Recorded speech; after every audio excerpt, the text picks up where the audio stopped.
Welcome to another painting demonstration on the art journey. I'm TJ Cunningham, and in this painting session, we are using just three colors: bismuth, alizarin, and Prussian blue. More on that in a second. First of all, I want to talk about something that we can address as we're painting this painting because you're never, I'm never able to just focus on one aspect of painting at a time.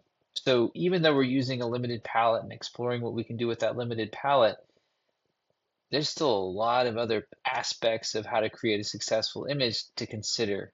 And this is the perfect time since we're painting a barn, since we're painting this scene, and because our colors are limited, kind of frees up some space mentally to talk about values and the value pattern that we can see here. So this is going to come out more in the demonstration, but I do want to take this opportunity here to just introduce you to the idea that you can have a very colorful painting, a very colorful scene, and very few values used. Very much a simple stated value scheme in comparison to a lot of richness of color. So the source today is a barn, and I just want to dive right in and start pointing out a few things to you here. So here's our barn, and I think that the thing, at least for me, that's striking about this is just how rich the colors are. Blue-green grass and a vivid orange in the wood inside that building. Big blue sky, all the things, right? It's just very, very colorful. But if you squint at it with me, right, just squint at it for a second before we do anything, notice how simple the values are. The values of the trees really connect right into the values of the ground. Let me just show that to you here. If I put just a little bit of a filter and a grayscale over this, do you see how simplifying those colors you can really see how the values of the trees and the grass are just the same. Now, there's a little bit of play in there for sure, but it's very, very similar, right? You can kind of back that back and forth so you can see that's the kind of thing that you want to look at in a scene. So when you're looking at color and you're being mesmerized by color, you just want to make sure that you're seeing the values for what they are. Here, again, lots of color, not that many values. And it's our jobs, it's our job as an artist to really arrange those values in a pleasing way for the eye. And I've cropped this already and designed it already so that I've attempted to do that. But whether you're painting from life or painting photographs, those big value patterns, they're really, really important to see. And to that end, I have linked a presentation on value patterns below so that you can go and watch that and really understand everything to know about that. I also have a lesson on color harmonies, and I also have a lesson on the golden hour, which is this last hour of the day that's linked to this as well. So lots of information for you down below. But first of all, we're looking at the value patterns here. And I just want to pull in my favorite, most colorful Monet.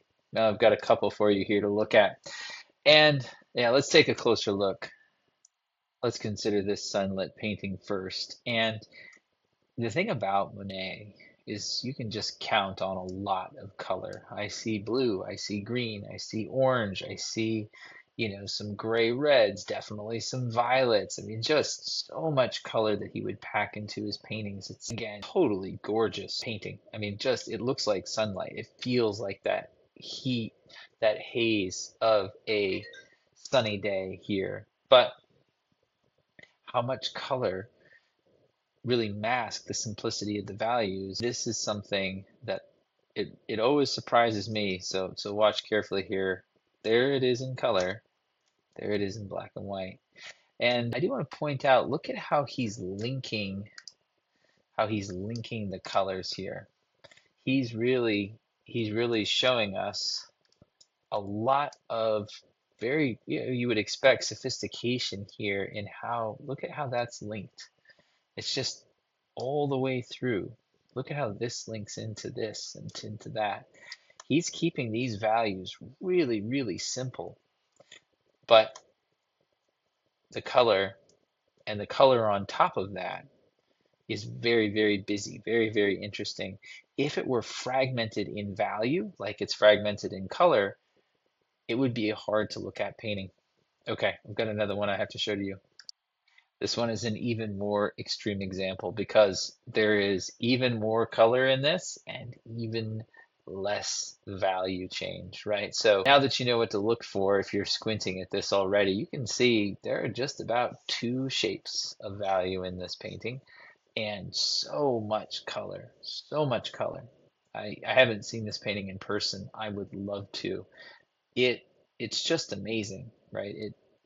It's kind of mind-boggling how much pure saturated color he was able to put in this painting. It looks like light, it reads, but hey, we're talking about values right now. Look at this. We take all the value out. It's really just two shapes, the sky and then the ground, and that's it. The design is very, very simple, and the color really does all the heavy lifting to make this painting interesting. It's a very basic design. So that's what I wanted to show you here starting off. I want to show you that if you're looking at a scene and it's your goal to make sure that there's a lot of color in that scene, I just want you to have as the sort of the first thought, design with your values first. The values are like the stage on which the color acts. You have to build that stage, and then your colors, you can be as loud and as crazy with your color as Monet if you want, or you can be really subtle and subdued, whatever your sense is, but values first, value design first. And since we're working with a limited palette, this just seems like a really good time to talk about value design while we're using color. All right, so the oil painting is coming right up.